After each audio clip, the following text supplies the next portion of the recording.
Welcome back, Ghost Cats and Ghost Kittens. It's Ghostcat Patrick. This is another video from the AIMExpo 2025 in fabulous Las Vegas, Nevada.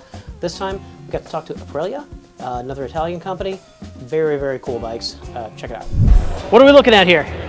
This is the all-new 2025 Aprilia RS457. Came out last year as a 2025, but came in late in the year, so we have it here now at AIMExpo, and we're getting a chance to expose it to all the, B2B consumers that are here at the event this year. They were, unfortunately, we didn't have it in time last year for the show to display, so it's been getting a lot of attention. Everyone, finally, it's here. It is in dealer showrooms, so people have had the opportunity to go out and see that, and they're selling, they're out there in the wild.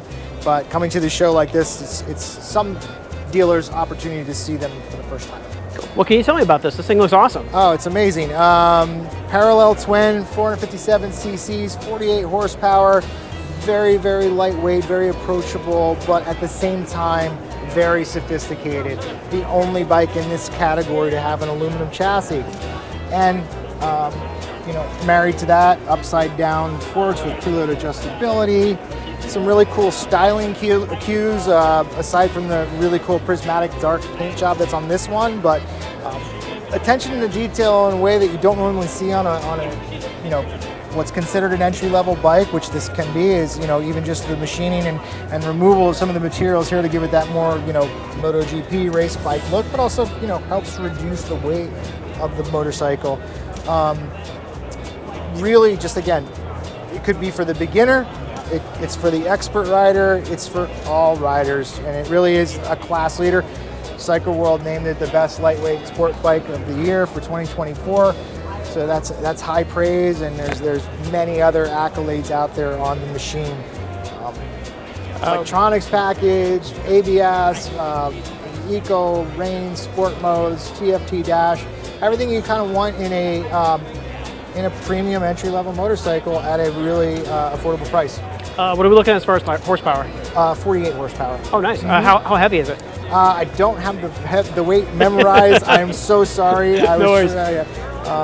But it's light, and it's lighter than it feels. And one of the, I hate to tell stories about myself, but I like riding on the track, and I've owned an Aprilia for 8 years now, ever since I arrived at Piaggio Group America, and I always, I change every couple of years, try different models and stuff, and I was able to ride this a lot on some demo events this year on the street, and I was already massively impressed on the street, but once I finally got to take it to the track at one of our Aprilia Racers days, I did things on the racetrack that I didn't think I was capable of doing on this bike, even though it was underpowered compared to my 660 or even my Tuono V4.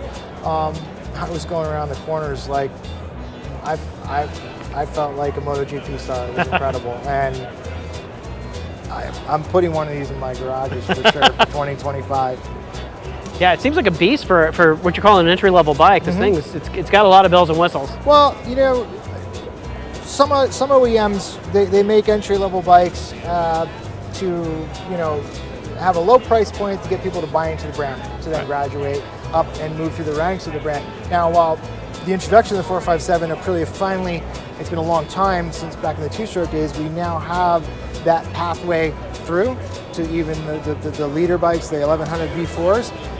But what we love about this bike is that it's not something you have to get and go, okay, I'm going to have it for a year or two and then I'm going to move on. This can be a long-term motorcycle for a lot of people. Yeah. So there's practicality in it, and it's not always about the horsepower and the overall performance of the bike. It's about the feeling that the motorcycle gives you. For me, riding motorcycles is a very emotional thing, and 48 horsepower doesn't sound like a lot, but it's in line, and it actually has, sorry, I forgot to mention, I don't know the weight off the top of my head, but it does have the best power to weight ratio in its class. And coupled with the amazing chassis and the suspension, it's going to outperform any bike in this category. Straight up.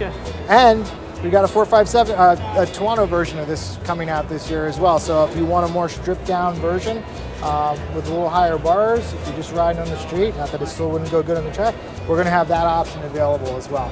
And you should really check it out. We don't have one here yet. It's on its way, but it's a complete redesign to the Tuono family. So in the past, our Tuono V4 and Tuono 660s share a similar design language. Our new Tuono 457 has broken the mold. It's a completely unique design that really sets it apart from other Tuonos and other bikes in that category.